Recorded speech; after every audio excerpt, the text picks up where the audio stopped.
Your little one is standing at the edge of the playground, eyeing the slide with a mix of excitement and hesitation. You're right there, ready to catch them if they stumble, or maybe even suggesting they skip it altogether because it looks a bit too high. Sound familiar? We've all had those moments where our instinct to protect kicks into overdrive. But here's something to think about. What if shielding our kids from every challenge is actually setting them up for bigger struggles down the road? Hey there, and welcome to today's video. We're tackling a topic that hits close to home for so many of us, the hidden cost of overprotection. As parents, we want nothing more than to see our kids safe, happy, and thriving.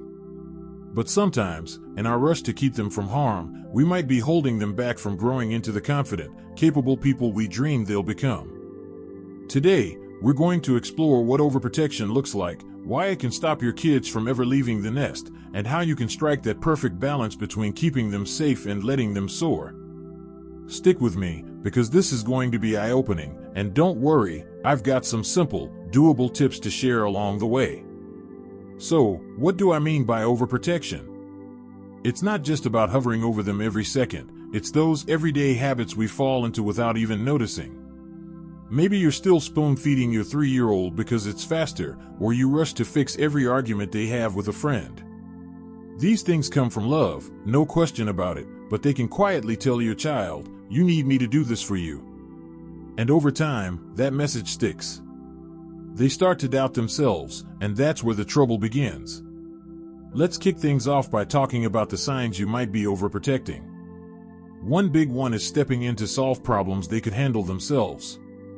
Say your 5-year-old spills juice all over the table.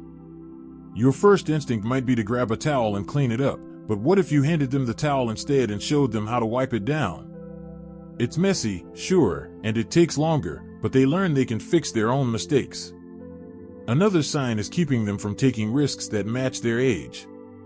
I'm not talking about letting them run wild in traffic, please don't do that, but maybe it's not letting them climb a tree or ride their bike without you holding on tight.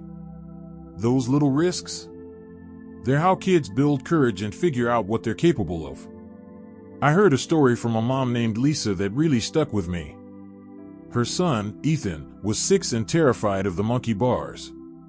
Every time he'd reach for them, she'd lift him across because she didn't want him to fall. One day, she decided to let him try on his own. He dangled there, swinging back and forth, and yeah, he fell a couple of times. But then he got it. He crossed those bars all by himself. The grin on his face? Priceless. Lisa realized that by always carrying him, she'd been keeping him from that moment of pride. That's the kind of shift we're aiming for.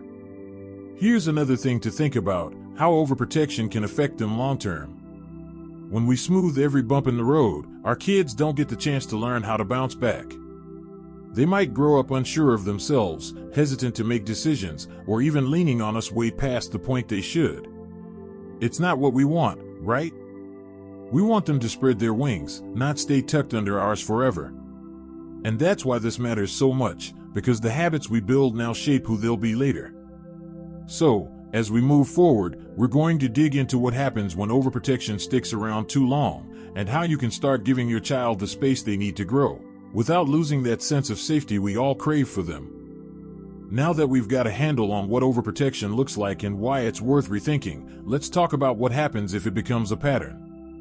You might be wondering, okay, I step in a lot, but how big of a deal is it really? Well, it's bigger than you might think, because the effects don't just stay in the moment. They follow your child as they grow, sometimes all the way into adulthood. Imagine a little girl named Sophie.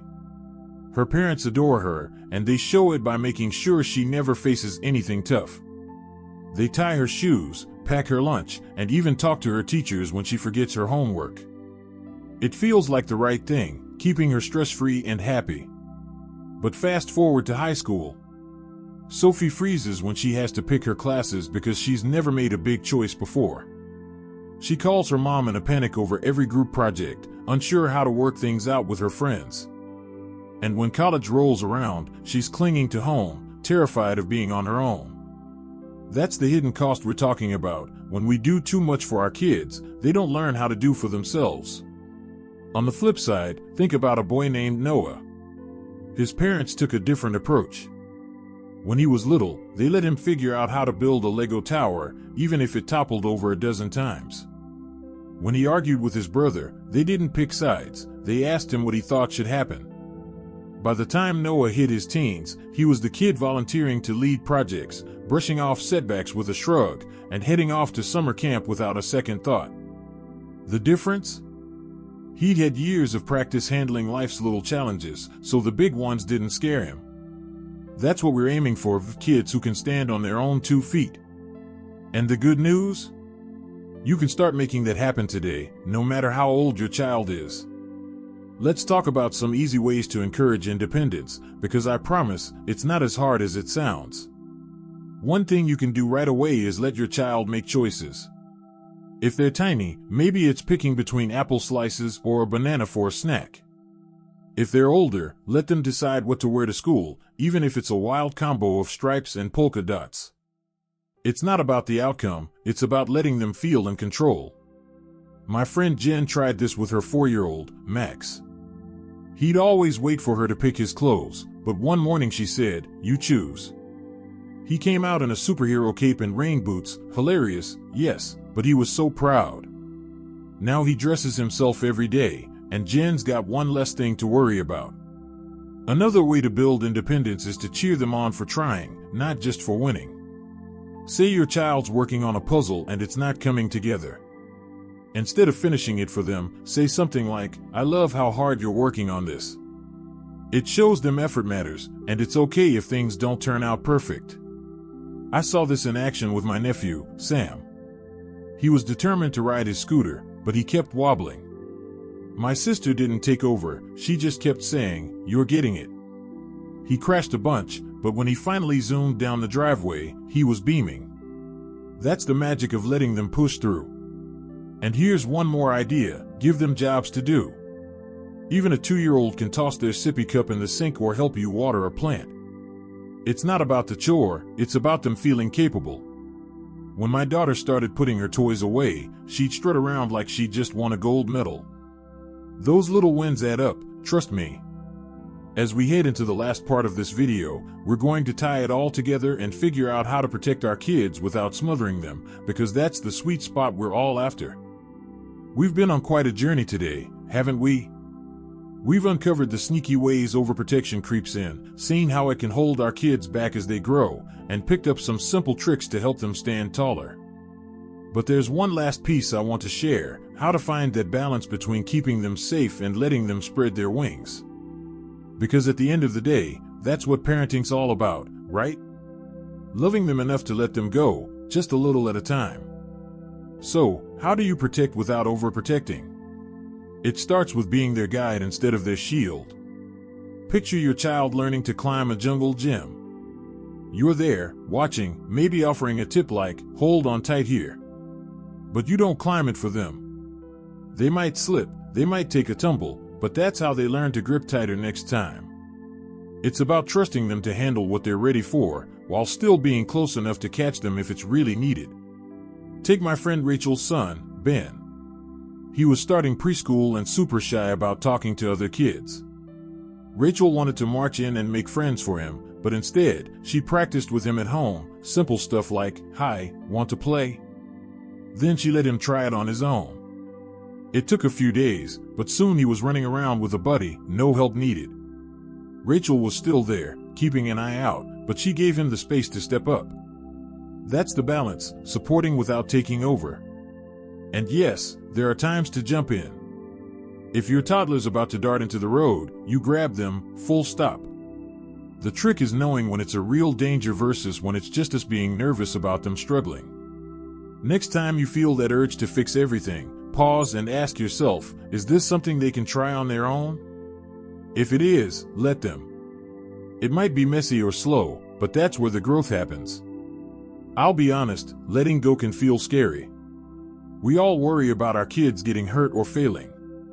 But here's a little mindset shift that's helped me. Every time they tackle something tough, they're getting stronger for the future. That time your kid figures out how to zip their jacket after 10 tries? That's them learning patience. That fight they settle with their sibling? That's them practicing problem solving. It's not just about today, it's about who they're becoming tomorrow. I heard about a dad named Mike who had a wake-up call with his daughter, Ava.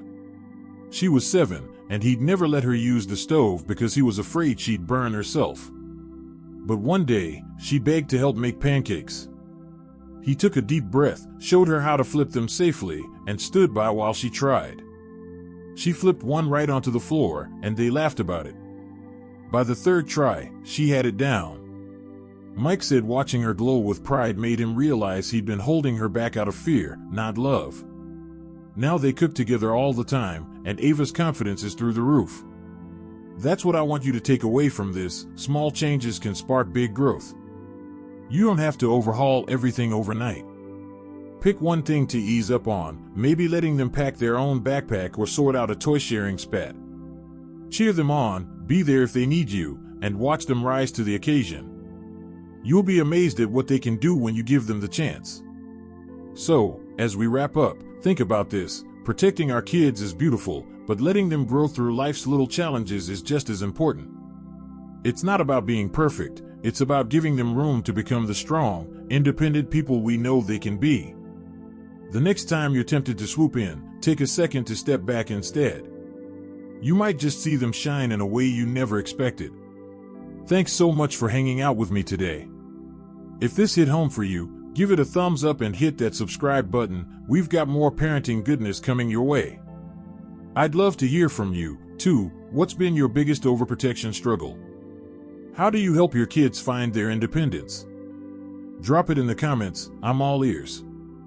You're doing an incredible job, and I'll see you in the next one.